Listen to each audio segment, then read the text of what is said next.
ইসলামী রীতিনীতিতে হযরতে নবী করিম সাল্লাল্লাহু আলাইহি ওয়াসাল্লামের এই জন্মদিন পালন শুরু হলো কখন থেকে? ঠিক ঈসা আলাইহিস সালাতু ওয়াস সালামের জন্মদিন যেভাবে চিন্তা ভাবনা করেছিল যে জীবন দর্শন নিয়ে আলোচনা করা হবে, রাসূলুল্লাহ সাল্লাল্লাহু আলাইহি ওয়াসাল্লামের জীবন দর্শন নিয়ে আলোচনা করার লক্ষ্য করে ঈদে মিলাদুন নবী নামে একটা নামকরণ করে, একটা ব্যানার, একটা লিফলেট তৈরি করে এখন ঈদে মিলাদুন নবী উদযাপনের পেছনে মানুষ লেগে আছে।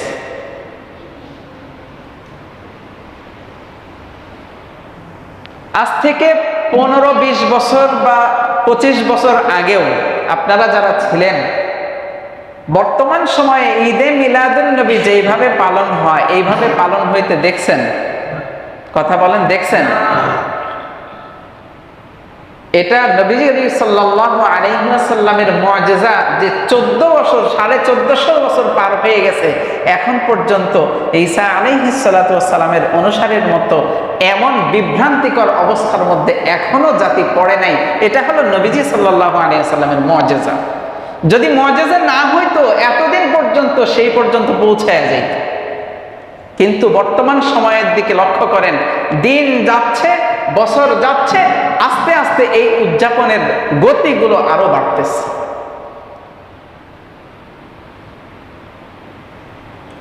গত কয়েক বছর আগেও আপনারা র্যালি বের করতে দেখেন নাই ঈদে মিলাদুন নবী সম্পর্কে, কিন্তু এখন দেখবেন এই যে আগামী বুধবার 12ই রবিউল আউয়াল, আপনারা খেয়াল করে দেখবেন বিভিন্ন গাড়ির মধ্যে, পিকআপের মধ্যে, বিভিন্ন বাসের মধ্যে বড় বড় ব্যানার লাগায়া, মাথার মধ্যে পট্টি লাগায়া, মাথার মধ্যে সর্ব ঈদের সেরা ঈদ, ঈদে মিলাদুন নবী, 12ই রবিউল আউয়াল, মিলাদুন নবী উদযাপন, এই সমস্ত বিভিন্ন কথাবার্তা লিখে লা ইলাহা ইল্লাল্লাহ মুহাম্মাদুর রাসূলুল্লাহ এই পতাকা লিখে হাতের মধ্যে ঝান্ডা নিয়ে সারা দেশের মধ্যে, ঢাকা শহরের মধ্যে বিভিন্ন জায়গায় র্যালি বের করে করে নাতের মাধ্যমে, রাসূলুল্লাহ সাল্লাল্লাহু আলাইহি ওয়াসাল্লামের নাতের মাধ্যমে তারা ওই যে কি বলেন, বিভিন্ন মাইক টাইক নিয়ে এটা র্যালি করতেছে।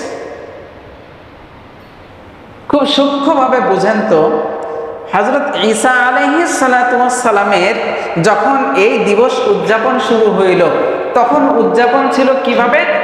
গির্জার মধ্যে সামান্য কিছু সংখ্যক মানুষ, পোপ এসে সেখানে বক্তৃতা দিত, ঈসা আলাইহিস সালাতু ওয়াস সালাম সম্পর্কে যে সমস্ত ভালো কথাগুলো ছিল, তার জীবন দর্শন নিয়ে যে কথাগুলো ছিল সেগুলো তারা পেশ করত। আস্তে আস্তে সেটা যাইতে যাইতে যাইতে নাচ গান পর্যন্ত পৌঁছায় গেছে। হযরত ঈসা আলাইহিস সালাতু ওয়াস সালামের ওই শুরুটা যেমন ছিল, হযরতে মুহাম্মদুর রাসূলুল্লাহ সাল্লাল্লাহু আলাইহি ওয়াসাল্লামের ক্ষেত্রেও এই যে শুরু ঈদে মিলাদুন নবী, আজ থেকে 100 বছর আগেও ঈদে মিলাদুন নবী ছিল না, কিছুই ছিল না। মুহতারাম হাজিরিন, এখন তাদেরকে যদি প্রশ্ন করা হয়, আপনারা যে এই যে খুশির ঈদ, ঈদে মিলাদুন নবী বের করেছেন, র্যালি বের করছেন, এটা দ্বারা কি প্রমাণ করতে চান? বলে আমরা আশিকে রাসূল। ক্বালা আল্লাহু তাবারাকা ওয়া তাআলা লাকাদ কানা লাকুম ফি রাসূলিল্লাহি উসওয়াতুন হাসানাতুন লিমান কানা ইয়ারজুল্লাহা ওয়াল ইয়াওমাল আখির ওয়া যাকারাল্লাহা কাসীরা। وقال تعالى قل إن كان آباؤكم وأبناؤكم وإخوانكم وأزواجكم وعشيرتكم وأموال اقترفتموها وتجارة تخشون كسادها ومساكن ترضونها أحب إليكم من الله ورسوله وقال رسول الله صلى الله عليه وسلم لا يؤمن أحدكم حتى أكون أحب إليه من والده وولده والناس أجمعين. وقال رسول الله صلى الله عليه وسلم: من تشبه بقوم فهو منهم، أو كما قال عليه الصلاة والسلام. صدق الله مولانا العظيم، وصدق رسوله النبي الكريم، ونحن على ذلك لمن الشاهدين والشاكرين، والحمد لله رب العالمين. الحمد لله. মুআজ্জাজ মুহতারাম মুসল্লিয়ান কিরাম, আমরা সর্বপ্রথম সেই মহান রব্বুল আলামিনের দরবারে শুকরিয়া আদায় করছি, যে মহান রব্বুল আলামিন আমাদেরকে একটি সপ্তাহ পরে জুমার দিনে আল্লাহ পাকের পবিত্র ঘর মসজিদে আসার, বসার, কোরআন ও সুন্নাহ থেকে কিছু কথা বলার এবং শোনার জন্য সুব্যবস্থা করে দিয়েছেন, সুযোগ করে দিয়েছেন। এই জন্য রবের দরবারে শুকরিয়া আদায় করি, বলি আলহামদুলিল্লাহ। অসংখ্য অগণিত দরুদ ও সালাম পেশ করছি সর্বকালের সর্বশ্রেষ্ঠ মহামানব, আমাদের নবী, বিশ্ব নবী, সৈয়দুল আম্বিয়া, হযরত আকা ইনামদার তাজদার মদিনার পয়গম্বর আহমদ মুজতবা মুহাম্মদ মুস্তাফা সাল্লাল্লাহু আলাইহি ওয়াসাল্লামের প্রতি, সাহাবায়ে কেরাম, শুহাদায়ে কেরাম, তাবেঈন, তাবে তাবেঈন, খুলাফায়ে রাশিদিন, আইম্মায়ে মুজতাহিদিন সহ পৃথিবীর শুরু থেকে নিয়ে আজ পর্যন্ত যারা যেখানে যে অবস্থায় দ্বীনের জন্য ভূমিকা পালন করেছেন এবং ঈমানের হালতে যাদের মৃত্যু হয়েছে, আমরা আল্লাহ পাকের দরবারে তাদের জন্য জান্নাতের সুউচ্চ মাকাম কামনা করছি। সকলেই বলি আল্লাহুম্মা আমিন। সম্মানিত মুসল্লিয়ান কিরাম, আমরা রবিউল আউয়াল মাসে উপনীত।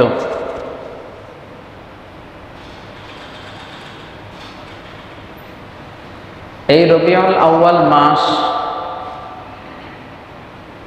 ইসলামী ইতিহাসের অন্যতম একটি মাস, যেই মাসে আমাদের নবী হযরত মুহাম্মদুর রাসূলুল্লাহ সাল্লাল্লাহু আলাইহি ওয়াসাল্লামের আগমন ঘটেছে। আমাদের এশিয়া উপমহাদেশের মধ্যে এই মাসে 12ই রবিউল আউয়াল খুব জাঁকজমকপূর্ণভাবে উদযাপন করে থাকে এশিয়া মহাদেশের মধ্যে, অন্য দেশে নেই।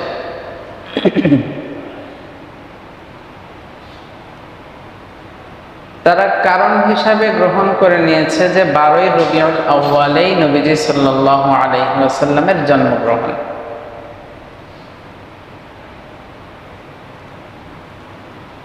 ইতিহাসের কিতাব, তারিখের কিতাব, যত কিতাব আছে, তারিখের কোনো কিতাবের মধ্য থেকে এই কথা প্রমাণিত হয় না যে 12ই রবিউল আউয়ালেই নবীজির জন্ম। তবে রবিউল আউয়াল মাসের সোমবারে নবীজির জন্ম, এই কথা সর্বস্বীকৃত। এবং এই রবিউল আউয়াল মাসেই নবীজি সাল্লাল্লাহু আলাইহি ওয়াসাল্লামের ওফাত হয়েছে।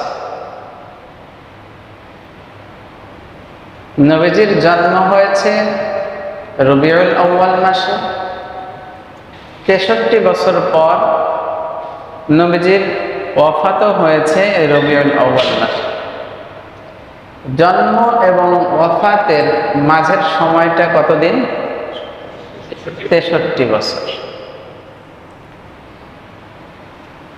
রবিউল আউয়াল মাসে নবীজি সাল্লাল্লাহু আলাইহি ওয়াসাল্লামের জন্ম, এই কথায় তৎকালীন সময় থেকে নিয়ে আজও পর্যন্ত রাসূলুল্লাহ সাল্লাল্লাহু আলাইহি ওয়াসাল্লামের প্রতি ক্ষিপ্রতা, রাসূলুল্লাহ সাল্লাল্লাহু আলাইহি ওয়াসাল্লামের প্রতি অধ্যতা ওই জন্ম থেকে নিয়ে আজও পর্যন্ত জন্ম নিয়ে কারো কোনো অসন্তোষ নাই। কাফের বলেন, মুশরিক বলেন, ইহুদি বলেন, নাসারা বলেন, নবীজির জন্ম নিয়ে কারো কোনো দ্বিমত ছিল না, কারো কোনো ক্ষোভ ছিল না।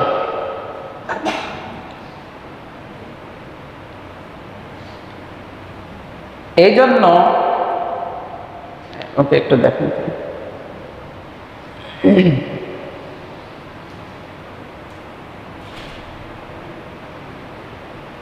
মাঝে মাঝে সমস্যাটা হয়।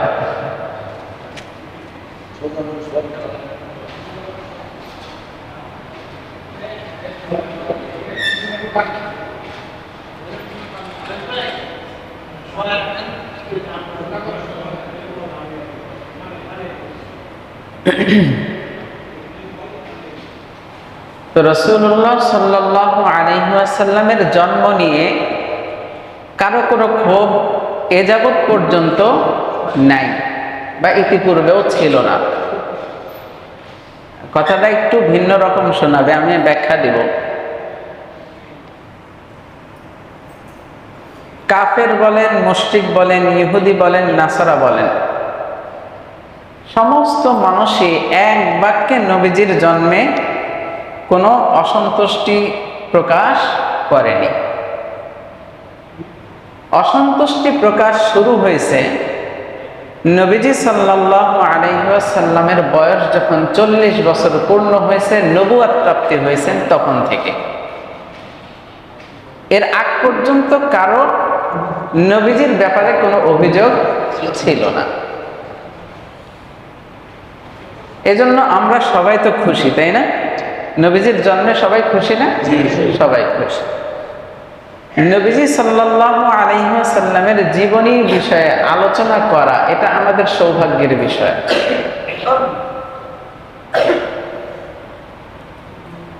অনেক ধর্মকর্ম এমন আছে যেই ধর্মকর্মগুলোর মধ্যে উৎপত্তি স্থল কোথায় সেটাও জানে না, এবং পরবর্তী এর ফিনিশিংটা কোথায় সেটারও কোনো খোঁজ খবর রাখে না। কিন্তু ইসলাম এমন একটি ধর্ম যেই ধর্মের একেবারে গোড়া থেকে নিয়ে একেবারে মাথা পর্যন্ত আল্লাহ রাসূল সাল্লাল্লাহু আলাইহি ওয়াসাল্লামের জীবনের মধ্যে চলে আসছে। সুবহানাল্লাহ।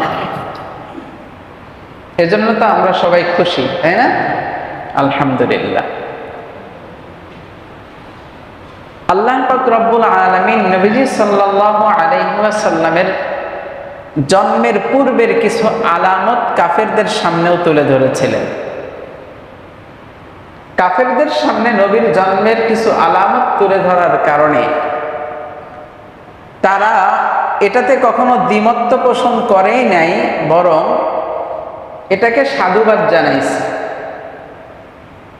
নবীজির জন্ম হইল, জন্মের পরে নবীজি সাল্লাল্লাহু আলাইহি ওয়াসাল্লাম শৈশবকাল পার করলেন, কৈশোর পার করলেন, যুবক বয়স, একেবারে যুবকের মোটামুটি বয়স পর্যন্ত পৌঁছার পরে যখন নবুয়াতি আসলো, তখন থেকে নবীজির ব্যাপারে দ্বিমত শুরু হলো। এর আগ পর্যন্ত 40 বছর বয়সের আগ পর্যন্ত কাফেররা পর্যন্ত নিজেদের সম্পদগুলো আমানত হিসাবে রাসূলুল্লাহ সাল্লাল্লাহু আলাইহি ওয়াসাল্লামের কাছে রাখতেন। রাসূলুল্লাহ সাল্লাল্লাহু আলাইহি ওয়াসাল্লাম সমাজের যে কোনো একটা কার্যক্রমের মধ্যে যদি কোনো ভূমিকা রাখতেন, কোনো কথা বলতেন, সেই কথা কেউ ফেলাইতেন না, সেই কথা কেউ অগ্রহণযোগ্য বলে মনে করতেন না। সবাই গ্রহণযোগ্য কথা মনে করতেন, বিশ্বাসী মনে করতেন। বিশ্বাসী নাম হিসাবে আমিন নাম দিয়েছিলেন তারা। কিন্তু যখনই বিপত্তি বাঁধল, যখন আল্লাহ রব্বুল আলামিন রাসূলুল্লাহ সাল্লাল্লাহু আলাইহি ওয়াসাল্লামকে নবুয়তি দান করার মধ্য দিয়ে রাসূলুল্লাহ সাল্লাল্লাহু আলাইহি ওয়াসাল্লামকে আদেশ করলেন, হে নবী, আপনার কাজ হলো মানুষের কাছে গিয়ে এই কথা বলা লা ইলাহা ইল্লাল্লাহ তুফলিহুন, তোমরা বলো লা ইলাহা ইল্লাল্লাহ, তাহলে তোমরা সফল হয়ে যাবে। সুবহানাল্লাহ। যখন এই কথা সমাজের মধ্যে প্রচারণা শুরু করলেন, বলতে শুরু করলেন, তখন কাফেরদের মাথার মধ্যে আগুন ধরে গেল, আয় মুহাম্মদ এতদিন পরে এসে কি শুরু করলো? অত ভালো মানুষ, তার কথা ভালো, তার কাজ ভালো, এ যাবৎ পর্যন্ত তার অন্যায় কোনো কাজ আমাদের চোখে পড়ে নাই, তার মিথ্যা কোনো কথা তার আমাদের সামনে আসে নাই। সমাজের একজন সম্ভ্রান্ত পরিবারের একটা সন্তান, সে আজকে এসে উল্টাপাল্টা এগুলা কি বলা শুরু করলো? যখন লা ইলাহা ইল্লাল্লাহ তুফলিহুন এই কথা বলা শুরু করলেন, তখনই বাঁধল বিপত্তি, তখন থেকেই শুরু হলো নবীজির প্রতি অত্যাচার, অবিচার। মুহতারাম হাজরিন, নবীজি সাল্লাল্লাহু আলাইহি ওয়াসাল্লাম কি আল্লাহ পাক পাঠাইছেন দুনিয়ার বুকে, পাঠানোর পর থেকেই তাকে নবুয়তি দেয়া দিয়েছিলেন? একটা কথা সমাজের মধ্যে প্রচলিত আছে, আল্লাহ পাক হযরত আদম আলাইহিস সালাতু ওয়াস সালামের সৃষ্টির জন্য যখন মাটি তৈরি করছিলেন, মাটিগুলো একত্র করছিলেন, তার আগেই নবীজি সাল্লাল্লাহু আলাইহি ওয়াসাল্লামকে নবুয়তি দান করছেন। এই কথা সমাজে প্রচলিত আছে। একটা সূক্ষ্ম বিষয় আছে এখানে। বিষয়টা হলো, আমরা যখন সমাজের মধ্যে, যেমন কথার কথা, এই রাস্তার কাজ শুরু হবে কিছুদিন পরে, হয়তো রাস্তার কাজটা শুরু হবে, এই যে দক্ষিণ পাশে যে রাস্তাটা, এই রাস্তার কাজ শুরু হবে আরো অনেক দিন পরে, কিন্তু এর বরাদ্দ হয়েছে কি হয় নাই? কথা বলেন। বরাদ্দ তো হয়েছে, বরাদ্দ না হইলে কাজের কথা মাথায় আসতো না, মানুষের মুখেও কথাটা আসতো না। যেহেতু বরাদ্দ হয়ে গেছে, তার মানে যতদিন পরেই হোক কাজটা হবে। নবীজি সাল্লাল্লাহু আলাইহি ওয়াসাল্লামকে আল্লাহ পাক নবুয়তি দান করবেন, এটার বরাদ্দ হয়েছে আদম আলাইহিস সালাতু ওয়াস সালামের জন্মের আগেই, এটা বরাদ্দ হয়ে গেছে। কিন্তু নবুয়তি আসবে রাসূলুল্লাহ সাল্লাল্লাহু আলাইহি ওয়াসাল্লামের 40 বছর পরে, জন্মের 40 বছর পরে নবুয়তি দান করবেন, এটার বরাদ্দ হয়েছে আদম আলাইহিস সালামের জন্মের আগে। কথাটা বুঝতে পারছেন? নবীজিকে নবুয়তি দান করা হবে, এটার বরাদ্দ হয়েছে আদম আলাইহিস সালামের জন্মের আগে, কিন্তু কার্যক্রম সর্বশেষ পর্যায়ে গিয়ে নবীজি সাল্লাল্লাহু আলাইহি ওয়াসাল্লামের জন্মের 40 বছর পরে সফলতা হয়েছে। তো আল্লাহ পাক রব্বুল আলামিন নবীজিকে নবুয়তি দিলেন। নবুয়তি দেওয়ার পরে নবীজিকে নিজের থেকে দাওয়াতের কাজ শুরু করছিলেন নাকি আল্লাহ পাকের আদেশ ছিল? নবীজি সাল্লাল্লাহু আলাইহি ওয়াসাল্লামের জীবনে যত কাজ তিনি করে গেছেন, কোন একটি কাজও, একটি সুতাও নবীজি এমন করে যান নাই যেটা আল্লাহ পাকের ঘোষণা নাই। সুবহানাল্লাহ। সরাসরি আল্লাহ পাকের ঘোষণা আসছে, তারপরে নবীজি সেটাকে বাস্তবায়ন করছেন। এজন্য নবীজি সাল্লাল্লাহু আলাইহি ওয়াসাল্লাম যেই কার্যক্রমগুলো দুনিয়ার বুকে আমাদেরকে দেখায় গেছেন, এই কার্যক্রম শুধু নবীর না, বরং এটা আসছে কোথায় থেকে? ফয়সালা কোথা থেকে? সরাসরি আসমান থেকে, আল্লাহ পাকের পক্ষ থেকে ফয়সালা। মুহতারাম হাজরিন, এখন আসেন আমরা নবীজি সাল্লাল্লাহু আলাইহি ওয়াসাল্লামের জন্ম দিবস নিয়ে একটু কথা বলি। দিবস পালন করা, জন্ম দিবস, মৃত্যু দিবস, এই দিবসগুলো পালন করা তো নবীজির যুগে ছিল না। এটার উৎপত্তি কোথা থেকে?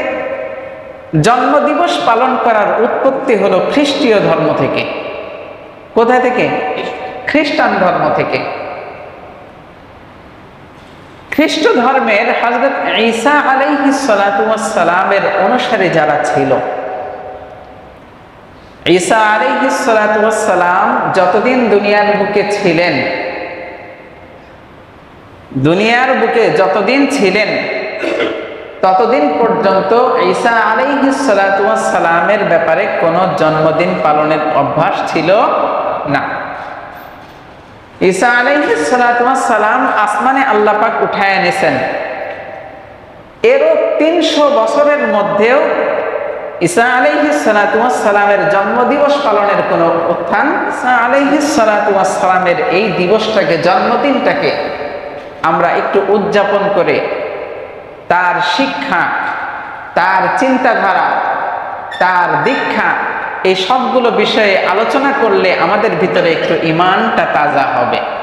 এই চিন্তা ভাবনা করে ওই সময়ের লোকজন বলে উঠল যে আমরা এই দিবসটা পালন করতে চাই, যেই দিবসটা আমরা বড়দিন হিসাবে জানি না, 25শে ডিসেম্বর, 25শে ডিসেম্বর বড়দিন। এই দিবসটা ঈসা আলাইহিস সালাতু ওয়াস সালামের মানে আসমানে উঠে যাওয়ার 300 বছর পরে এই দিবস পালন শুরু হয়। যখন এই দিবসের উৎপত্তি শুরু করার জন্য সমাজের মধ্যে এই কথাটার প্রস্তাব রাখে, কিছু সংখ্যক মানুষ ছিলেন যারা মূলত হযরত ঈসা আলাইহিস সালাতু ওয়াস সালামের পাক্কা অনুসারী ছিল। তারা বলল যে না, এটার কোনো প্রয়োজন নেই, ঈসা আলাইহিস সালাম তো এটা করে যান নাই, দরকার কি, প্রয়োজন নেই। তারা সেখানে এটা বাধা দিলেন। বাধা দেওয়ার পরেও তারা এটা না শুনে তারা নিজেদের উক্তি পেশ করলো যে না, এটাতে কি সমস্যা, এটাতে তো কোনো প্রবলেম নেই, আমরা ওই দিন তো আর কোনো অন্যায় কোনো কাজ করছি না, আমরা তো শুধু ঈসা আলাইহিস সালাতু ওয়াস সালামের জীবনী নিয়ে আলোচনা করব, তার জীবন দর্শন নিয়ে আলোচনা করব, তার পরিকল্পনা নিয়ে আলোচনা করব, এখানে তো খারাপের কিছু দেখি না। সমস্ত মানুষ একত্রিত হয়ে একদিন ওই গির্জার মধ্যে এসে এই কথাগুলো শুনবো, তাহলে আমাদের একটু ভালো লাগবে, আমাদের আগ্রহ জাগবে।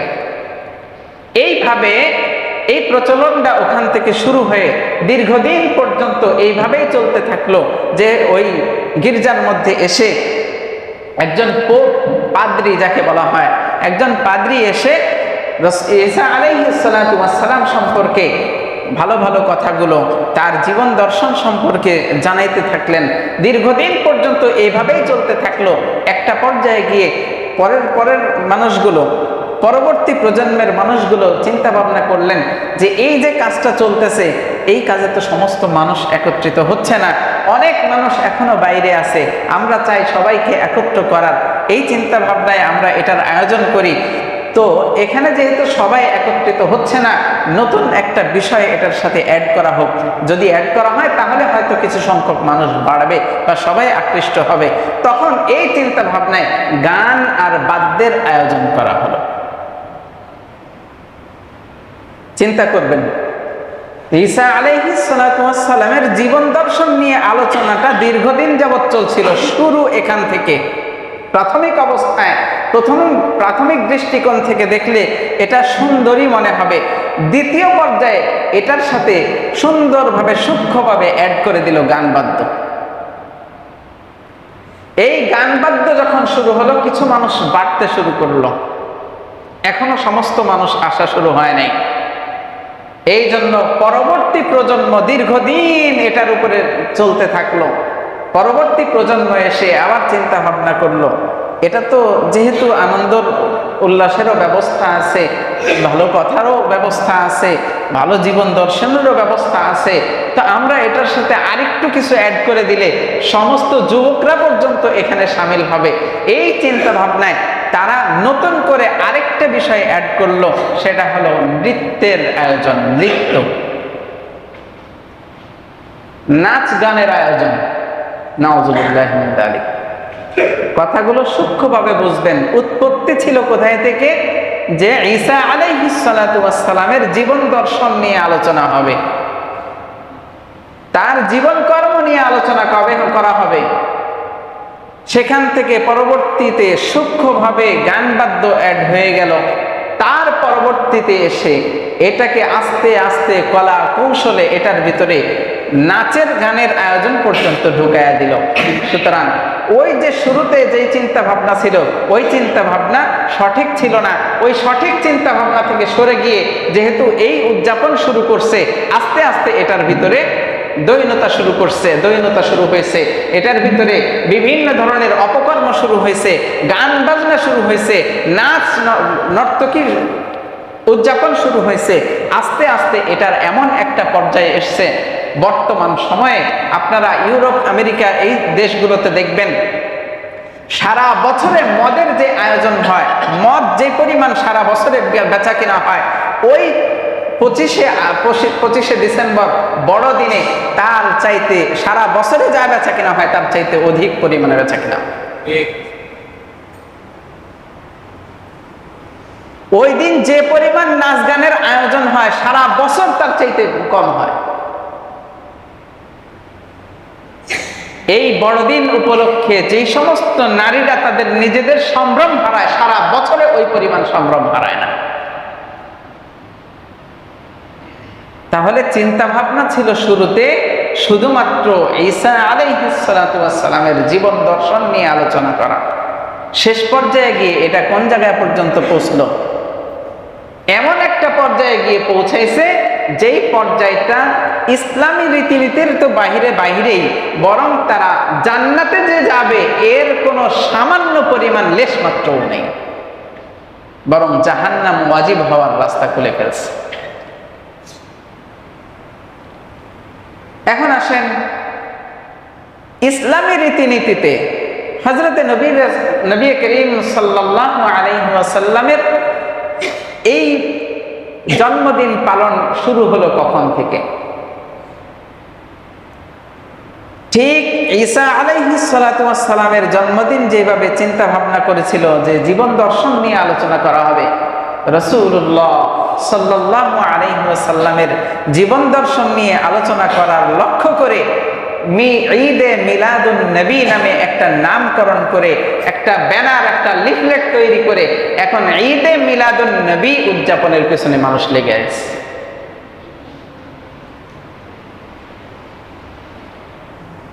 আজ থেকে 15-20 বছর বা 25 বছর আগেও আপনারা যারা ছিলেন, বর্তমান সময়ে ঈদে মিলাদুন নবী যেইভাবে পালন হয় এইভাবে পালন হইতে দেখছেন?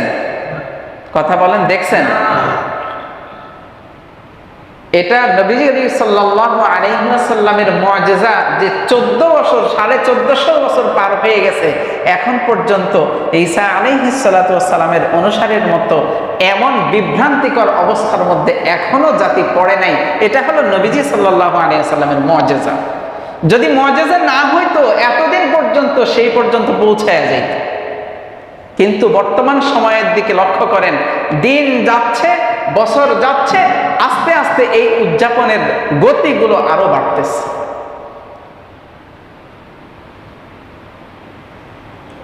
গত কয়েক বছর আগেও আপনারা র্যালি বের করতে দেখেন নাই ঈদে মিলাদুন নবী সম্পর্কে, কিন্তু এখন দেখবেন এই যে আগামী বুধবার 12ই রবিউল আউয়াল, আপনারা খেয়াল করে দেখবেন বিভিন্ন গাড়ির মধ্যে, পিকআপের মধ্যে, বিভিন্ন বাসের মধ্যে বড় বড় ব্যানার লাগায়া, মাথার মধ্যে পট্টি লাগায়া, মাথার মধ্যে সর্ব ঈদের সেরা ঈদ ঈদে মিলাদুন নবী, 12ই রবিউল আউয়াল মিলাদুন নবী উদযাপন, এই সমস্ত বিভিন্ন কথাবার্তা লিখে লা ইলাহা ইল্লাল্লাহ মুহাম্মাদুর রাসূলুল্লাহ এই পতাকা লিখে হাতের মধ্যে ঝান্ডা নিয়ে সারা দেশের মধ্যে, ঢাকা শহরের মধ্যে বিভিন্ন জায়গায় র্যালি বের করে করে নাতের মাধ্যমে, রাসূলুল্লাহ সাল্লাল্লাহু আলাইহি ওয়াসাল্লামের নাতের মাধ্যমে তারা ওই যে কি বলেন বিভিন্ন মাইক টাইপ নিয়ে এটা র্যালি করতেছে।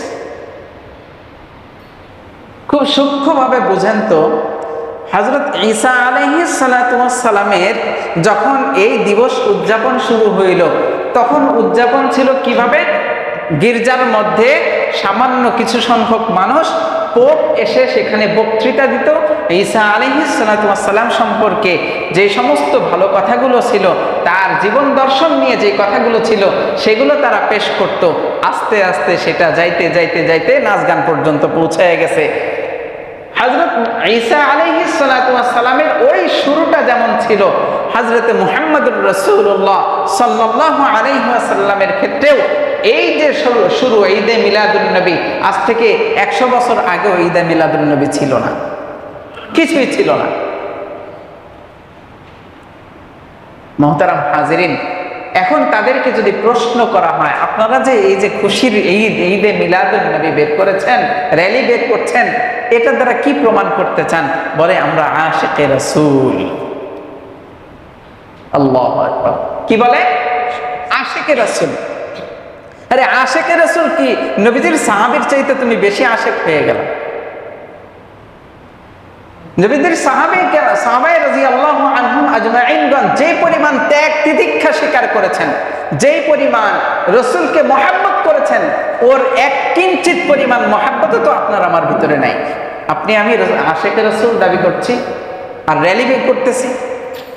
নবীজি সাল্লাল্লাহু আলাইহি ওয়াসাল্লাম নবুয়ত পাইছেন 40 বছর পরে, জন্মের 40 বছর পরে নবুয়তি পাইলেন। এই জন্মদিবস পালন করা যদি ভালো কোনো বিষয়ই হইতো, নবীজি সাল্লাল্লাহু আলাইহি ওয়াসাল্লাম তার 63 বছরের জীবনে তো কোনোদিন পালন করলেন না। এখন বলবেন নবী হয়েছেন, আরে নবী তো হয়েছে 40 বছর বয়সে। 40 বছরের আগে এই 40 বছরের মধ্যে কোনোদিন দেখছেন নাকি? নবীর মৃত্যুর পরে 1300 সাল পর্যন্ত, 1300 বছর পর্যন্ত এই ঈদে মিলাদুন নবী নামে কোনো উৎসব দেখছেন নাকি? শুনছেন নাকি? কোনো ইতিহাসের কিতাবে দেখছেন? দেখেন নাই। তাহলে এই 1300 বছর পরে নতুন আবিষ্কারের অর্থটা কি? নতুন আবিষ্কার করে আপনি কি জাহির করতে চান, কি প্রকাশ করতে চান? এমন আশিকে রাসূল পীর আছেন, যিনি পীর, এমন আশিকে রাসূল পীর আছেন যার একদম ক্লিন শেভ। বিভিন্ন পোস্টারে দেখবেন, যখন ওরসের সময় হয় পোস্টার লাগায় দেখবেন অমক কামেল পীর, অথচ পীরের দাড়ি নেই, একদম ক্রিম দিয়ে শেভ করা, অথচ আশিকে রাসূল। আরে রাসূলুল্লাহ সাল্লাল্লাহু আলাইহি ওয়াসাল্লাম জীবনে কোনোদিন দাড়িতে হাত দিয়েছেন নাকি? রাসূলুল্লাহ সাল্লাল্লাহু আলাইহি ওয়াসাল্লাম কোনোদিন এই আশিকে রাসূলের র্যালি বের করছেন, সাহাবায়ে কেরামদেরকে বলছেন? আপনি কোন আশিকে রাসূল হইলেন? সম্মানিত মুসল্লিয়ানে কেরাম, সাহাবায়ে কেরামদের কেমন ত্যাগ তিতিক্ষা ছিলেন, তারা কিভাবে রাসূলকে মহব্বত করেছেন। রাসূলুল্লাহ সাল্লাল্লাহু আলাইহি ওয়াসাল্লাম একদিন মসজিদে নববীতে দাঁড়ায় খুতবা দিচ্ছিলেন। খুতবা দেওয়া অবস্থায় তিনি লক্ষ্য করলেন যে মসজিদের বাইরে এবং আশেপাশে কিছু সংখ্যক সাহাবী দাঁড়ায় আছেন। রাসূলুল্লাহ সাল্লাল্লাহু আলাইহি ওয়াসাল্লাম ওই সমস্ত সাহাবীদেরকে লক্ষ্য করে বললেন, এই তোমরা দাঁড়ায় আছো কেন? বসে পড়ো। হযরত আব্দুল্লাহ ইবনে মাসউদ রাদিয়াল্লাহু তাআলা আনহু তিনি বাড়ি থেকে আসছিলেন, রাস্তার মধ্যে ছিলেন, এখনো মসজিদের আশেপাশে আসেন নাই, রাস্তার মধ্যে ছিলেন। রাসূলুল্লাহ সাল্লাল্লাহু আলাইহি ওয়াসাল্লাম যখন সাহাবায়ে কেরামদেরকে উদ্দেশ্য করে বললেন, তোমরা দাঁড়ায় আছো কেন? বসে পড়ো। হযরত আব্দুল্লাহ ইবনে মাসউদ রাদিয়াল্লাহু তাআলা আনহু সঙ্গে সঙ্গে ওই রাস্তার মধ্যেই বসে পড়ছেন। সুবহানাল্লাহ। খুতবা শেষ হলো, রাসূলুল্লাহ সাল্লাল্লাহু আলাইহি ওয়াসাল্লাম আব্দুল্লাহ ইবনে মাসউদ রাদিয়াল্লাহু তাআলা আনহুকে জিজ্ঞেস করলেন, ও ইবনে মাসউদ, কি খবর? তুমি দেখি রাস্তার মধ্যেই বসে পড়লা। তখন তিনি বললেন, হে আল্লাহর হাবিব, আমি তো মনে করেছি আপনি আমাকেই বলছেন, আমি রাস্তার মধ্যে এই জন্য বসে পড়ছি। আমি তো জানি না যে আপনি আপনার অন্যান্য সাহাবায়ে কেরামদেরকে বলছেন। আপনার আদেশ আসছে, আপনার আদেশ যদি অমান্য করে আমি মসজিদ পর্যন্ত যাইতে থাকি, এই সময় যদি আল্লাহ পাক আমার উপরে গজব নাজিল করে দেন। রাস্তার মধ্যেই বসে পড়ছেন।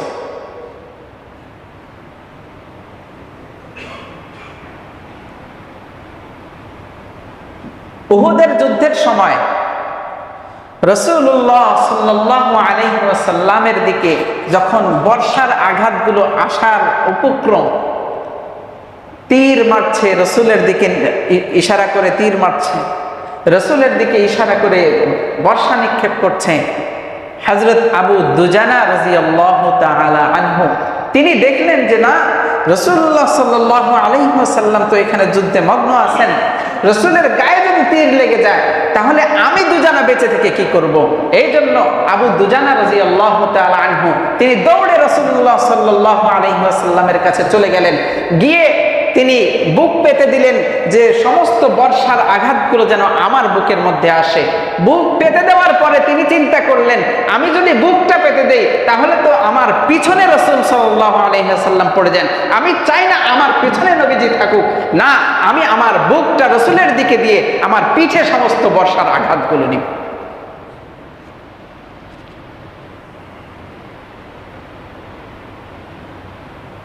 আশেকে রাসূল কি তার চাইতে বেশি হয়ে গেছি আমরা? হযরত ওমর রাদিয়াল্লাহু তাআলা আনহু, সাহাবায়ে কেরাম তো রাসূলের একটা কথা পর্যন্ত ছাড়তেন না। একটা কথা যে ছাড়বেন এমন সুযোগও সাহাবায়ে কেরামদের ছিল না, যে না, আমরা রাসূলের একটা কথা থেকে বঞ্চিত হতে পারি না। হযরত ওমর রাদিয়াল্লাহু তাআলা আনহু মসজিদে নববী থেকে অনেকটা দূরে তার বাড়ি করলেন। তো মসজিদে আসা যাওয়ার ক্ষেত্রে অনেকটা দূরত্ব হওয়ার কারণে প্রতিদিন আসতে পারতেন না। এই জন্য হযরত ওমর রাদিয়াল্লাহু তাআলা আনহু তার প্রতিবেশী এক ভাইকে রেডি করলেন যে, ভাই, তুমি একদিনকে নবীজির সান্নিধ্যে যাবা আর একদিনকে আমি যাব। তুমি একদিন যাবা, যেদিন তুমি যাবা ওই দিন রাসূলুল্লাহ সাল্লাল্লাহু আলাইহি ওয়াসাল্লামের যত কথা তিনি বলেন, যত কাজের ইশারা তিনি করেন, সবগুলো কাজের কথা এসে আমার কাছে বলবা। আমি যেদিন যাব সেদিন আমি সমস্ত কাজগুলো এসে তোমার কাছে বলবো। এইভাবে রাসূলুল্লাহ সাল্লাল্লাহু আলাইহি ওয়াসাল্লামের একটা কথাকেও সাহাবায়ে কেরাম মিস করেন নাই। হযরত উসমান রাদিয়াল্লাহু তাআলা আনহু, হযরত উসমান রাদিয়াল্লাহু তাআলা আনহু একটা জায়গায় নবীজির দাওয়াত নিয়ে গেলেন। দাওয়াত নিয়ে যাওয়ার পরে ওই বিভিন্ন বংশীয় বড় বড় লোক যারা আছে তারা উসমান রাদিয়াল্লাহু তাআলা আনহুর সাথে সাক্ষাৎ করবে।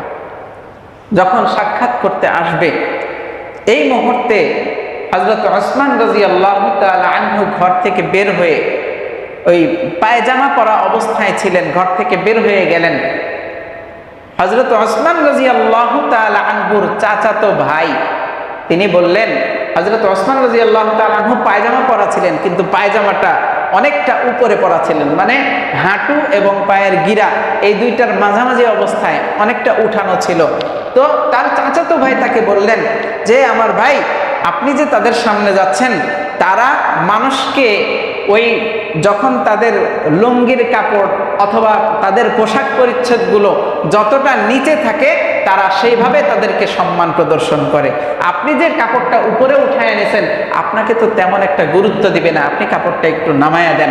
হযরত উসমান রাদিয়াল্লাহু তাআলা আনহু সঙ্গে সঙ্গে বললেন, আমি নবীজিকে দেখেছি, নবীজি এইভাবে কাপড় পরেছেন, নবীজি হাঁটুর নিচে আধা হাঁটু এবং কালাইয়ের মাঝখানের অবস্থান করা জায়গায় নবীজি সবসময় লুঙ্গি পরেছেন, এবং আমরা এটা দেখেছি, নবীজির সুন্নাত হিসাবে মেনে নিয়েছি।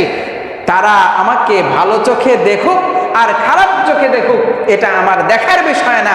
আমার নবী করেছেন, আমার উত্তরসূরি হলো, আমি নবীজির উত্তরসূরি, আমি এটা ছাড়া একটু নিচেও আমার কাপড় নামাইতে পারবো না। হযরত হুযায়ফাতুল ইয়ামান রোম সম্রাটের সামনে যখন গেলেন, রোম সম্রাটের ওই রাজ্যের মধ্যে যখন আঘাত শুরু করা হলো মুসলমানদের পক্ষ থেকে, রোম সম্রাট তখন আব্দুল্লাহ হুযায়ফাতুল ইয়ামানকে ডেকে পাঠালেন যে তাকে ডাক দাও, সে কি চায়। হযরতে হুযায়ফাতুল ইয়ামান রাদিয়াল্লাহু তাআলা আনহু তিনি রোম সম্রাটের সামনে গেলেন। অনেক বড় ঘটনা, আমি সংক্ষেপে এই শুধু রাসূলের মহব্বত তাদের কেমন ছিল এই কথাটা প্রকাশ করার জন্য এটা বলতেছি। এই ঘটনা অনেক লম্বা ঘটনা এবং হৃদয় বিদারক ঘটনা, ইনশাআল্লাহ অন্য কোনো একদিন সময় হলে শোনাবো ইনশাআল্লাহ। তো হযরত হুযায়ফাতুল ইয়ামান রাদিয়াল্লাহু তাআলা আনহুকে রোমের বাদশা ডেকে পাঠাইছেন যে তাকে ডাক দাও, দেখি কি জন্য যুদ্ধ শুরু করলো, তারা কি চায়, তাদের আগ্রহটা কি। গিয়ে যখন দিনের দাওয়াত দিলেন, দাওয়াত দেওয়ার পরে রোম সম্রাট তাকে বিভিন্নভাবে প্রলোভন দেখাইলো যে তোমাকে আমি মাফ করে দিতে পারি, তুমি অর্ধেক সাম্রাজ্য চাইলে অর্ধেক সাম্রাজ্য দিয়ে দিতে পারি, তুমি কি চাও, তুমি শুধু বলো যে আমি তোমার ওই নবীর ধর্ম ছেড়ে আমাদের অনুসারী হয়ে যাও, তাহলে তোমরা যা চাইবা তাই পাইবা। তখন হযরত হুযায়ফাতুল ইয়ামান রাদিয়াল্লাহু তাআলা আনহু রোম সম্রাটকে একটা বকা দিয়ে বললেন, এই কালবার রোম, ইয়া কালবার রোম, তুই কি আমার ঈমানের উপরে আঘাত হানতে চাস? তুই কি আমার ঈমানের উপরে আঘাত হানতে চাস? তুই সারা দুনিয়া দিয়ে দিলেও তো আমি নবীর কথা থেকে সরব না। সুবহানাল্লাহ। তখন তাদেরকে ডেকে খাবার দাবারের আয়োজন করলো। খাবার দাবারের আয়োজন করার পরে যখন সবাই খেতে বসলেন, হযরত হুযায়ফাতুল ইয়ামানের সাথে আরো অন্যান্য সাহাবায়ে কেরামত ছিলেন। তখন খাবার খেতে বসে হুযায়ফাতুল ইয়ামানের হাত থেকে একটা খাবারের লোকমা নিচে পড়ে গেছে। খাবারের একটা লোকমা নিচে পড়ে গেছে। নিচে পড়ে যাওয়ার পরে হুযায়ফাতুল ইয়ামান রাদিয়াল্লাহু তাআলা আনহু ওই খাবারের লোকমাটা নিজের দিকে ঝুঁকে খাবারের লোকমাটা উঠাইতে যাচ্ছেন। পাশের থেকে সাহাবী আরেকজন বলতেছেন, এই হুযায়ফা, তুমি যে খাবারটা উঠাইতে যাচ্ছ এটা তো ভালো দেখায় না, এটা তো ভালো দেখায় না, অসম্মান সূচক একটা বিষয় দেখায়, তুমি খাবারটা উঠাইতে যাচ্ছ কেন? হযরত হুযায়ফাতুল ইয়ামান রাদিয়াল্লাহু তাআলা আনহু বললেন, হাতের থেকে খাবার পড়ে যাওয়া, প্লেটের থেকে খাবার পড়ে যাওয়া, দস্তরখান থেকে খাবার পড়ে যাওয়া এটা কোনো ভুল বিষয় না, পড়ে যেতেই পারে। কিন্তু আমার হাবিব সাল্লাল্লাহু আলাইহি ওয়াসাল্লামকে আমি দেখেছি, খাবার যখন হাত থেকে লোকমা পড়ে গেছে, খাবার যখন একটা টুকরা পর্যন্ত পড়ে গেছে, ওইটা উঠায়া খাওয়া নবী সাল্লাল্লাহু আলাইহি ওয়াসাল্লামকে আমি সেটা খেতে দেখেছি। সুতরাং এটা নবীর সুন্নত, সে যত বড় বাহাদুরি হয়ে যাক না কেন, আমার নবীর সুন্নতের সামনে তার কোনো মূল্য নাই। আশেকে রাসূল হলেন তারা। আশেকে রাসূল কারা? তারা, অথচ তাদের জীবনে কোনোদিন ঈদ উদযাপন করলো মিলাদুন নবী হিসাবে না। ঈদ উদযাপন করলো যেই ঈদ, দুই ঈদের সাক্ষী নবীজি সাল্লাল্লাহু আলাইহি ওয়াসাল্লাম দিয়ে দিয়েছেন, ঈদাইন, ঈদুল আযহা ওয়া ঈদুল ফিতর। এই ঈদ, কুরবানির ঈদ এবং রোজার ঈদ, এই দুইটা হলো মুসলমানদের ঐতিহ্য, এই দুইটা হলো মুসলমানদের খুশির দিন। রাসূলুল্লাহ সাল্লাল্লাহু আলাইহি ওয়াসাল্লাম নিজে মুখে যেটাকে প্রকাশ করেছেন, এখন সবাই বলে ঈদ সর্ব ঈদের সেরা ঈদ, ঈদে মিলাদুন নবী। আরে ব্যাককল, ঈদে মিলাদুন নবী যদি সর্ব ঈদের সেরা ঈদ হতো, তাহলে নবীজি সাল্লাল্লাহু আলাইহি ওয়াসাল্লাম তো কোনোদিন বলে যাইতেন। নবী তো এটাকে স্বীকৃতি দেন নাই। তুমি সর্ব ঈদের সেরা ঈদ বলে দিছো, তার মানে নবীর কথায় চাইতে তোমাদের কথা দামি হয়ে গেল। নাউজুবিল্লাহ। এই জন্য সূক্ষ্মভাবে আপনার কাছেও এই দাওয়াত পৌঁছতে পারে যে ঈদে মিলাদুন নবী, নবীজির বরকতময় জীবন দর্শন নিয়ে আলোচনা হবে। আপনারা আসেন, আপনারা এখানে একটু সময় দেন, এখানে একটু নবীজি সম্পর্কে জানেন। এই যে জানার আগ্রহের জন্য আপনাকে ডাকবে, পরবর্তীতে কিন্তু ঈসা আলাইহিস সালাম পর্যন্ত পৌঁছায় দিবে। এই জন্য আমরা সতর্ক থাকবো তো ইনশাআল্লাহ। এখন আমাদের করণীয়টা কি? নবীজিতে মহাব্বত করা এটা বাধ্যতামূলক, আমাদের করতেই হবে। নবীজির প্রতি মহাব্বত যদি না থাকে তাহলে আমরা ঈমানদার হতে পারলাম না। রাসূলুল্লাহ সাল্লাল্লাহু আলাইহি ওয়াসাল্লাম বলেছেন, লা ইউমিনু আহাদুকুম হাত্তা আকুনা আহাব্বা ইলাইহি মিন ওয়ালিদিহি ওয়া ওয়ালাদিহি ওয়ান নাসি আজমাইন। ততক্ষণ পর্যন্ত একজন বান্দা ঈমানদার হতে পারবে না, প্রকৃত ঈমানদার হতে পারবে না, যতক্ষণ পর্যন্ত তার নিজের থেকে এবং তার পরিবারবর্গ থেকে, তার সন্তান সন্ততি থেকে, সব কিছু থেকে আমাকে বেশি মহাব্বত না করতে পারবে, ততক্ষণ পর্যন্ত ঈমানদার হতে পারবে না। আরেকটি হাদিস নবী সাল্লাল্লাহু আলাইহি ওয়াসাল্লাম বলেছেন, মান তাশাব্বাহা বিকওমিন ফাহুয়া মিনহুম, মান তাশাব্বাহা বিকওমিন ফাহুয়া মিনহুম। নবীজি সাল্লাল্লাহু আলাইহি ওয়াসাল্লাম বলেছেন, তোমার কাজকর্ম যার সাথে সাদৃশ্য হবে, তুমি তার সাথেই তোমার সবকিছু হবে। এখন সাদৃশ্য যদি খ্রিস্টানের সাথে হয়, আমার উঠা বসা যদি খ্রিস্টানের মতো হয়, তাহলে আমার উঠা ওই কিয়ামতের ময়দানে আখিরাতে আমি কার সাথে উঠব? নবীজির মহাব্বত যদি আমার ভিতরে থাকে, নবীর সুন্নত যদি আমার ভিতরে থাকে, তাহলে নবীজির হাউজে কাউসারের পানি আমার নসিব হবে। আর যদি সম্ভব না হয়, তাহলে নবীজির সেদিন শাফাত নবীজির আমাদের নসিব হবে না। এখন আমাদের কাজটা কি? কাজ হলো আল্লাহ রাব্বুল আলামিন ইরশাদ করেন, লাকাদ কানা লাকুম ফি রাসূলিল্লাহি উসওয়াতুন হাসানাহ লিমান কানা ইয়ারজুল্লাহা ওয়াল ইয়াউমাল আখির ওয়া যাকারাল্লাহা কাসীরা। নবীজির জীবনের মধ্যে তোমাদের জন্য আদর্শ রয়েছে।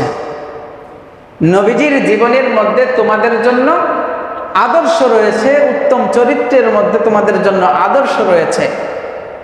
তোমরা কারা? যারা লাকাদ কানা লাকুম ফি রাসূলিল্লাহি উসওয়াতুন হাসানাতুন লিমান কানা ইয়ারজুল্লাহ, যারা আল্লাহ প্রত্যাশী, আল্লাহকে যারা পাইতে চায়, ওয়া ইয়াউমাল আখির, এবং আখিরাতকে যারা পাইতে চায়, ওয়া যাকারাল্লাহা কাসীরা, এবং আল্লাহর স্মরণ যারা বেশি বেশি করে, ওই সমস্ত ব্যক্তিরা যদি আল্লাহর মহব্বত পাইতে চায়, সঠিক দিক নির্দেশনা পাইতে চায়, তাহলে আল্লাহ পাক রব্বুল আলামিন বললেন, লাকাদ কানা লাকুম ফি রাসূলিল্লাহি উসওয়াতুন হাসানাহ। নবীজির জীবনের মধ্যেই এই সমস্ত কার্যক্রম যদি তোমার হয়ে থাকে, তাহলে নবীজির জীবনের মধ্যেই তোমার জন্য উত্তম আদর্শ রয়েছে। তো নবীজির জীবনে আমাদের শোনারও প্রয়োজন আছে, নিজের জীবনে বাস্তবায়ন করারও প্রয়োজন আছে। যদি বাস্তবায়ন করতে না পারি, তাহলে যতই র্যালি বের করি, যতই মিছিল বের করি, যত কিছুই করি না কেন, ওই মুখে মুখে লা ইলাহা ইল্লাল্লাহ মুহাম্মাদুর রাসূলুল্লাহ যতই বলি না কেন, ওই বলাতে আমাদের কোনো কাজে আসবে না। এই জন্য আপনাদের কাছে উদাত্ত আহ্বান যে আমরা প্রতিনিয়ত, সাহাবায়ে কেরাম তো প্রতিদিন নবীজির জন্ম উপভোগ করছেন, প্রতিদিন সকাল হতো নবীজিকে দেখতেন, নতুন জন্মের উপভোগ করতেন। সুবহানাল্লাহ। নবীজিকে দেখলেই তাদের অন্তর শান্তি হয়ে যাইত। মুহতারাম হাজরিন, আমরা যেন ওই সাহাবায়ে কেরামদের মতো নিজেদের ঈমানকে বাস্তবায়ন করতে পারি, নিজেদের আত্মগঠনের মধ্যে শারীরিক গঠন, আমাদের মানসিক প্রস্তুতি সবকিছু যেন সাহাবায়ে কেরামদের মতো হয়। আর যদি সাহাবায়ে কেরামদের মতো হয়েই যায়, তাহলে নবীজি আমাকে ভালোবাসবেন, মহাব্বত করবেন। নবীজি যদি ভালোবাসেন, তাহলে আখিরাতে আমাদের সুপারিশকারী হবেন নবীজি সাল্লাল্লাহু আলাইহি ওয়াসাল্লাম। এই সুপারিশ আমাদের দরকার আছে না নাই? এই সুপারিশ যদি প্রয়োজন থাকেই, তাহলে আজ থেকেই আমরা প্রতিজ্ঞা করি, নবীজির প্রত্যেকটি সুন্নতকে আমরা প্রতিনিয়ত পালন করার চেষ্টা করব ইনশাআল্লাহ। ওয়া মা তাওফীকি ইল্লা বিল্লাহ, আলাইহি তাওয়াক্কালতু ওয়া হুয়া রাব্বুল আরশিল আযীম। صدق الله مولانا العظيم وصدق رسوله النبي الكريم।